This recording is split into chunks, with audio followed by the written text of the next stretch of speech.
I'm Angie O'Dowd, Global Vice President of HubSpot's partner ecosystem. I've spent my career betting on partners, and there's never been more data to back that bet than there is right now. And that's because AI isn't replacing partner services. It is creating more demand for them. For HubSpot, IDC projects $42 billion in partner opportunity by 2030. Partnership leaders ranked HubSpot as one of the top 10 ecosystems in the world. HubSpot's Agentic customer platform matches the opportunity of this moment. For partners looking for the right place to build, I think our approach as an ecosystem will resonate. Customer value above all, open by design, trusted by default. These are deliberate choices about the type of platform we want to be and the kind of ecosystem that will thrive in the AI turn. So what does that mean for partners in our ecosystem? I see 4 areas of opportunity. The first is the mid-market.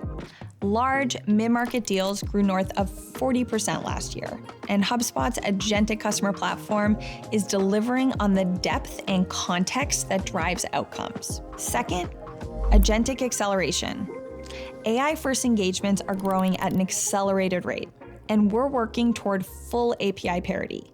Anything you can do inside HubSpot, you'll be able to do through our APIs, MCP server, and CLI. Third, marketing transformed. Loop marketing and AEO are reimagining marketing services to focus on ongoing outcome optimization. The partners who run agentic demand engines through the full loop will own the most durable revenue relationships in the ecosystem. And lastly, specialized expertise. Regional expertise or vertical, complex industries, strict governance, security compliance. These are all areas where deep expertise wins. Across all 4 categories, the data tells the same story. The partners who move first will define what customer value looks like in the AI era. At HubSpot, we know that when our partners thrive, our customers win. And that's why we are all in for our ecosystem.